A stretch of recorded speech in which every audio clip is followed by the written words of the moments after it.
Is the United States preparing for war against Iran as we speak? Well, if you listen to General Kurilla's testimony before the Senate Armed Services Committee, I think that's what it was. He went to great lengths to assure everyone that we are in fact prepared for war with Iran, and that he has presented a number of options. He didn't go into any detail, and he conveyed the impression that he's ready and willing to fight. Now, that could just be for the AIPAC audience, because he wants to end up like Generals Keane or Petraeus as millionaires in firms in New York City. And the way to do that is to swear allegiance publicly to AIPAC. And that means you go to places like the Institute for the Defense of Democracy and tell everybody how much you love Israel and how you're ready to fight Iran forever. That's what General McKenzie did. Everybody that wants to be a four-star, wants to be rewarded, wants to grow rich, does that. Now, that could be it, but I think we have to take what he says very seriously. And I think we are ready to do whatever is required in terms of support for Israel if that war should break out. Here's Congressman Mike Rogers, an arch neocon, and General Michael Kurilla in the conversation of which you just spoke, cut number 11, Chris. President Trump's made it clear that if Iran doesn't permanently give up its nuclear enrichment, military force by the U.S. may be necessary. If the president directed, is CENTCOM prepared to respond with overwhelming force to prevent a nuclear-armed Iran? I have provided the Secretary of Defense and the President a wide range of options. I take that as a yes. Yes.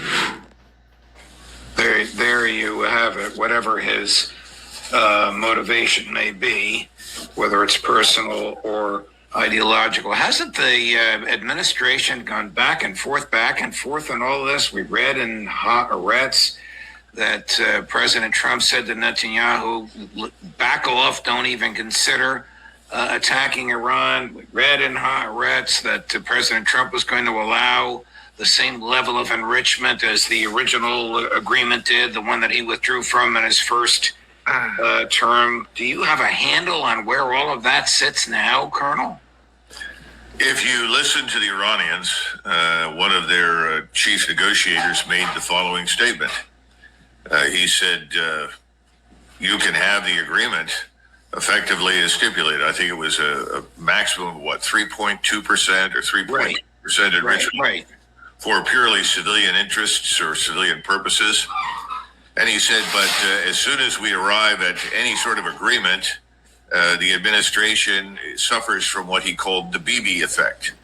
In other words, a call from Netanyahu comes in and says, unacceptable, no enrichment. Then suddenly President Trump comes up online and says, no enrichment, and the entire agreement is scrapped. So I think he's right about the Bibi effect. And the Bibi effect is very real. And of course, Senator Rogers, no doubt, is 100% in favor of the Bibi effect. So under those circumstances, I think we have to conclude that we're not going to get an agreement with the Iranians, period.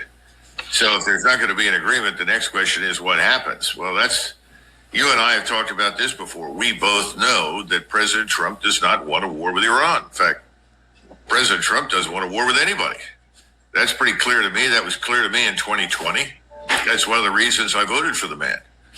But does that make a difference? And you're back to your other question. Then who's really controlling things? And my personal opinion is that the potential for the Israelis to do something on their own that then requires us to intervene in support of them on the assumption that if we don't, they are at real risk of being destroyed themselves, is real. That could happen. And I think that is still the most likely scenario. The idea that we're all going to get together and midnight on Friday attack Iran is nonsense. That's not the way it'll go down. I think something is much more likely to happen as a consequence of Israeli action or planning, and then we are dragged in. Here's former Ambassador Kurt Volker 2 days ago on this very topic. Chris, cut number 7. At what point does Israel do something about it? Well, I think we're getting closer and closer to that day. But now they're seeing the negotiation going on between the U.S. and Iran, including reportedly a proposal that Iran would be able to continue enriching uranium. Well, that's a non-starter for Israel, and I think for good reason. And if that remains part of what we're negotiating, if that becomes agreed, I think Israel will want to step in with its own capabilities. Does the Donald Trump for whom you voted have the courage to say to Netanyahu, go take a hike? We're agreeing to 3.2 enrichment. They have the right to use nuclear power to heat their homes and to run these sophisticated equipment in the hospitals that everybody uses today. The answer to that one is, I think, no. Now, President Trump was taken aback somewhat when he discovered that the Russians are negotiating for a contract that would result in the building of several nuclear power stations on the ground in Iran. And the Russians have been very upfront about that. I think that was actually mentioned by President Putin to President Trump. So then the question is, if that's true, and I think it is, and you are Netanyahu, you are approaching the 11th hour. Either you strike or you'll end up in a position where you can't possibly have an impact anymore. The question for President Trump is, can he stay out of it? And I don't think he can. It's interesting when I talk to people about Iran, one of the things that I hear when I talk to people on the Hill or others who call themselves analysts in the field, it's as though nothing has changed in 46 years since the Iranian Revolution. Well, Judge, you and I know that's not true. Iran is a very different country today from what it was 46 years ago. Right. And it is not what it is depicted as being, as this dangerous revolutionary force. I remember people comparing the regime in Iran at the time of the revolution to the Bolsheviks in Moscow. And the Bolsheviks, of course, immediately struck out to enlarge their control of everything they could. They marched into Poland. Their goal was to march to Germany. They had to reconquer vast areas in, Central Asia. And so people said, look, they're going to be like the Bolsheviks. We have to stop them dead in their tracks. Well, that was not true. Eventually, Saddam Hussein started a war with them. We subsidized him. We supported him. That war went very, very badly. And Iran emerged from it. Stronger, I would argue, than it was when it went in. Iran today is not a nation of religious fanatics, and nobody over there is anxious to kill Jews, contrary to what everybody in Israel thinks. And in fact, on the contrary, I would say that if anything, the Iranians are singularly disinterested in this ongoing spat between Israel and its neighbors. But it's unavoidably dragged in when its co-religionists, such as the Shiites in southern Lebanon, become targets.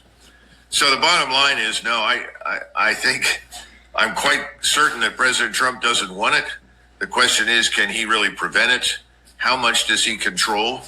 How many people on the Hill can he count on? In other words, it's back to the question of sit down with me, JD, and let's go through the roster of senators. How many senators do I control? How many senators does Bibi Netanyahu control? And right now, I would argue that Mr. Netanyahu has greater influence and greater control over the Senate than President Trump does. Here's the president on Monday talking about enrichment. Yet again, cut number 12. What's the main impediment to getting a deal? Well, they're just asking for things that you can't do. They don't want to give up what they have to give up. You know what that is. They seek enrichment. We can't have enrichment. We want just the opposite. And so far, they're not there.